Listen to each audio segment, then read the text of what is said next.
What's up, Green Bay Packers fans? Paul Brettel here, and as always, thank you for joining me. I'm a site editor over at Dairyland Express, where we cover the Packers, Brewers, Bucks, and Badgers. I also have a new article out every Monday and Friday over at Cheesehead TV. As it says at the bottom of the screen here, you can follow me on Twitter at Paul_Brettel. So for today's episode, we're going to be talking about a series of articles that I have out at Dairyland Express. Well, actually, we're only 2 articles into that series. That series is called Cut 'em, Keep 'em, and Prediction. As you all know, the Green Bay Packers, they face a number of difficult salary cap decisions this offseason. According to Over the Cap, they are currently just under $51 million over the projected 2022 salary cap.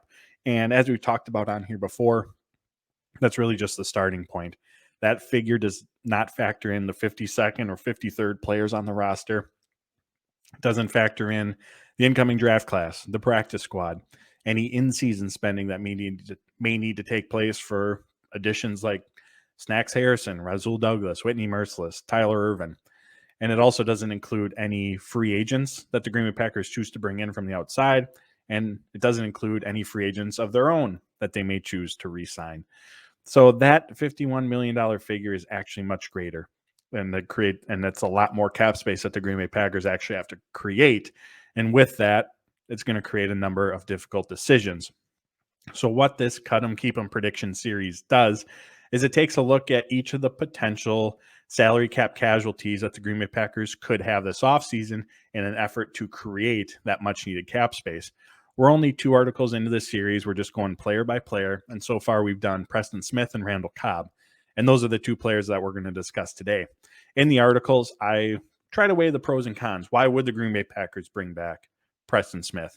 Why would they choose to move on from him? And then at the end, as the title suggests, I make my prediction. So let's get started with Preston Smith. So Preston Smith has a 2022 cap hit, and all these numbers are from Over the Cap, of $19.72 million. Now, I'm here to tell you, if Preston Smith is back, he is not playing on that current deal. Green Bay's either going to restructure it, and since 2022 is the final year of that contract, that would mean adding voided years to it. Voided years, in short, they're dummy years. They're meant for bookkeeping purposes. Preston Smith's contract is still up at the end of the 2022 season, but on paper, there's additional years added to the contract. Green Bay can choose how many, 1, 2, 3, whatever that number is. And on paper, they can then spread some of the cap hit out over those voided years. But again, they aren't real. Preston Smith's contract would still come to an end after the 2022 season. And at that time, the additional cap charges that they've pushed into those voided years, 2023, 2024, whatever years they use, they accelerate and come due next offseason. So Ken Ingalls, Packers salary cap guru on Twitter, he likened it to the credit card version of salary cap. So that's one option the Green Bay Packers have. I tend to think that if they are going to bring him back, they're going to assign him to an extension, which, of course, adds years to the deal and allows them to push cap charges into those future years. So why would the Green Bay Packers bring him back? If so, those are going to be one of the 2 routes that they go. But one of the big reasons they'd bring him back is because, well, he was one of the most productive edge rushers in football last season. According to Over the Cap, Preston Smith finished tied for 10th among all edge rushers in pressures generated, and he was 13th among all edge rushers in PFF's pass rush productivity metric, which is really just an efficiency metric. How often are you getting after the quarterback? And again, he ranked 13th in that category. So that's a big reason why, because he was super productive last year and played a big role in the Green Bay Packers having one of the more productive defensive units in terms of pressuring the quarterback, along with Rashawn Gary and Kenny Clark. Another big reason they'd bring him back, and this may be the biggest reason actually, is because the edge rusher depth is incredibly thin. Even as good as this pass rush unit was last year, I just mentioned, they were one of the best in football. When Rashawn Gary, Preston Smith weren't on the field, there was a noticeable difference when Tipa Nyalai and Jonathan Garvin were in there. And if you take Zadarius Smith out of the equation, which, spoiler alert, I do not think he's going to be back, and if the Green Bay Packers choose to cut Preston Smith, that leaves you with Rashawn Gary and Garvin and Nyalai, Ladarius Hamlin. As good as Rashawn Gary is, he cannot do it all on his own. You need that second pass rusher. Those first and second pass rushers are going to need breaks throughout the game. Edge rusher is one of the more heavily rotated positions in football. Rashawn Gary cannot do it on his own. And if you're relying heavily on a Garvin, former 7th-round pick, Nyali, undrafted rookie, I know they come with plenty of a potential. But at this point in their career, they're rotational players. They are not ready to be utilized heavily, and your pass rush is going to take a huge hit. And if your pass rush takes a huge hit, odds are your defense as a whole is going to take a huge hit as well. The name of the game in football is getting after the quarterback. The best way to disrupt a play is with quick pressure. The best way to force turnovers is with pressure. And if Green Bay moves on from both Smiths and is left with just Rashawn Gary, they are going to have a massive, massive hole to fill. If that's the case, without a doubt, edge rusher is absolutely, unequivocally the number one need for this Green Bay Packers team this offseason entering the draft. Even if Preston Smith's back, perhaps you could make an argument for some other positions. But to me, edge rusher is still going to be a big need just because that depth was certainly lacking last year, and it is one of the premier positions in football, one of the most important positions in football. So why would Green Bay bring Preston Smith back? One, he's coming off an excellent season. Two, their edge rusher depth is incredibly thin if they move on from him. Why would the Green Bay Packers move on from Preston Smith then? Well, there's $12.47 million reasons. That's how much the Green Bay Packers would save in cap space if they did move on from him. And then a few videos ago, when we discussed our guide to the Packers salary cap this offseason, one of the points I wanted to make was that when it comes to the salary cap, it's all about trade-offs. If the Green Bay Packers want to make Davante Adams the highest paid receiver in football, he has an average annual value of $30 million. They can do that. I think that sometimes we get wrapped up in the numbers and think there's no way that they can do that. They absolutely can if they want to. But again, there's trade-offs, there's give and take. If you do that, then who can't you re-sign, or who do you have to release? Same thing goes with Preston Smith's contract here. If you cut him and you save $12.5 million, okay, now can you bring back Robert Tonyan and Rasul Douglas?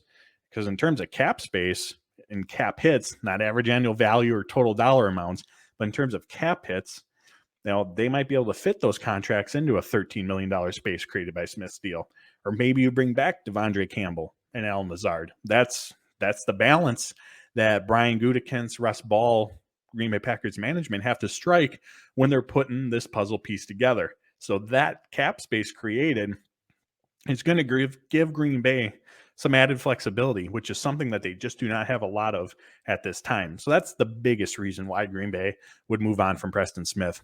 A few other smaller reasons, and again, these are noteworthy. I wouldn't say that these are determining factors by any means, but Preston Smith is going to turn 30 this year.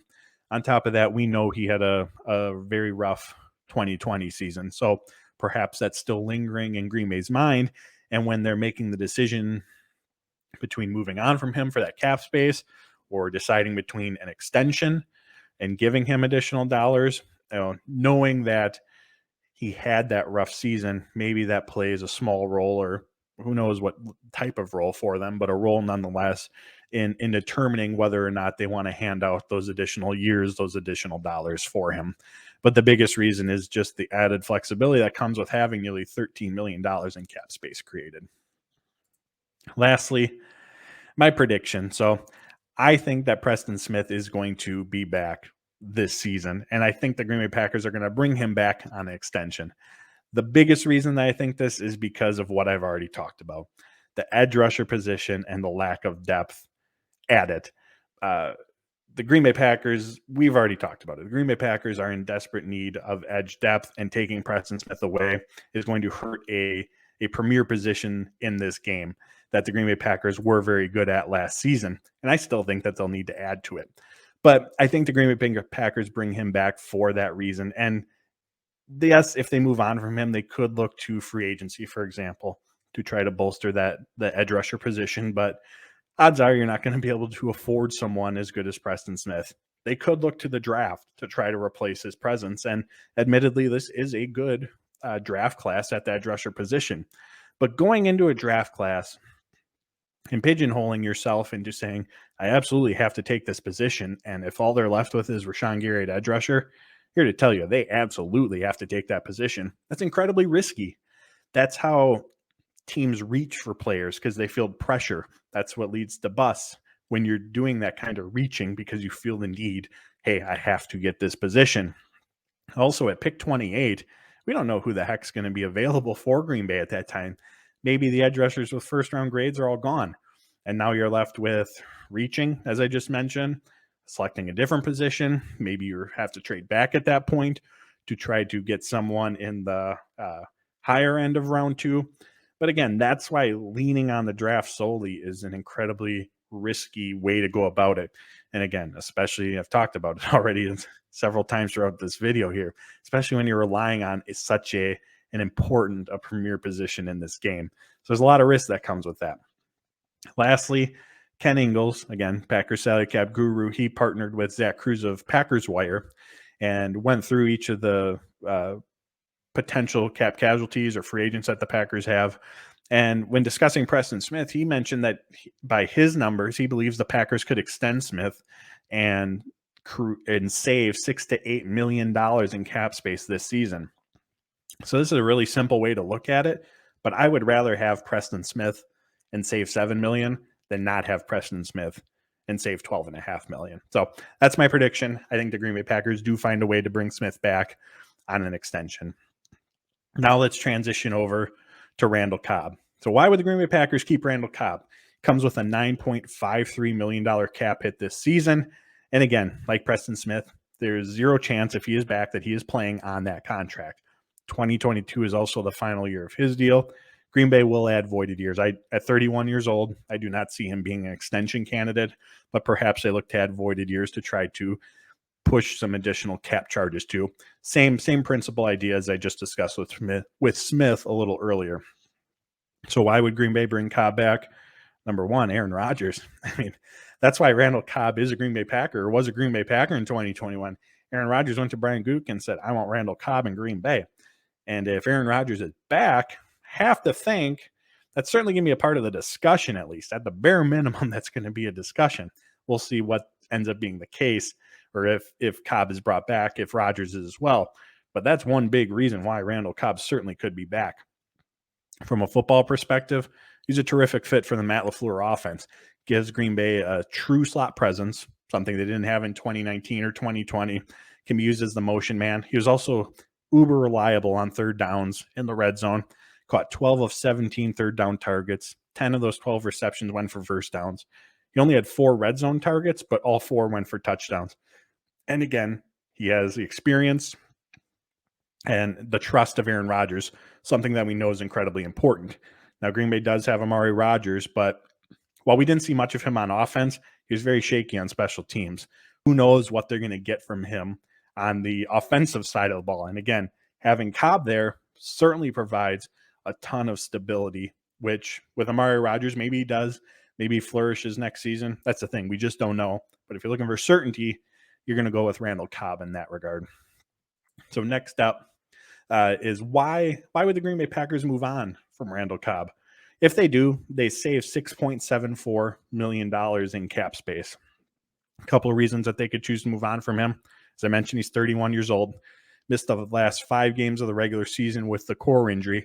And while he came up big in several of those higher leverage situations, third down in the red zone, it's not as if he was a huge factor in this Green Bay Packers offense last season. In his 12 regular season games, averaged just over 3 targets per game, finished the season with 375 receiving yards and 5 touchdowns.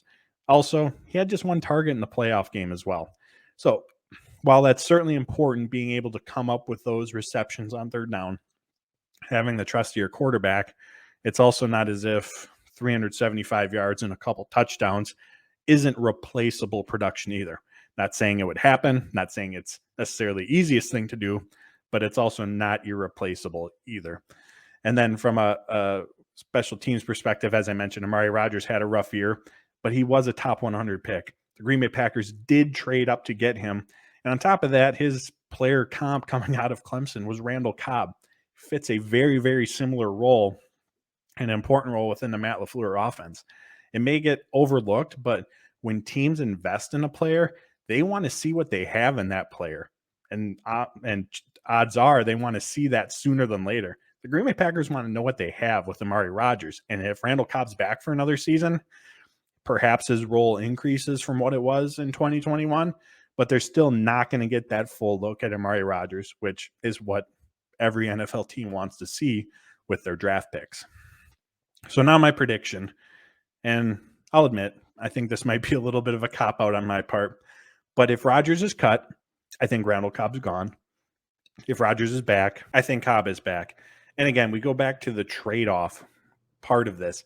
If Randall Cobb's back, and the Green Bay Packers, they'll save some cap space in doing so with a likely restructure, as I'd already mentioned. But again, what's the give and take? What's the trade-off? What are the moves that they can't make if they cut him and save nearly $7 million? Again, that's a contract for Alan Lazard, for example. I feel like if Rodgers isn't back, the option to move on from Cobb is a fairly straightforward one for Brian Gutekunst and the staff. Again, they can save nearly $7 million by doing so, which again is a good chunk. What moves can you make with having that added flexibility? On top of that, while Randall Cobb, again, came up in those high leverage situations during his absence, and even before he was a Green Bay Packer the second time around, that role was filled by Alan Lazard, and he could fill that role moving forward and do so on a cheaper contract as well. I already mentioned Amari Rodgers, why Green Bay wants to see what they have in him. Again, he's a top 100 pick. They traded up for him. And the Green Bay Packers offense, from a scoring perspective, and obviously there's a lot more that goes into it than that, but in the 5 games that Randall Cobb missed last season with his injury, Packers still averaged 33.4 points per game. It's not as if the offense, went into disarray and couldn't function. Obviously, that wasn't the case whatsoever.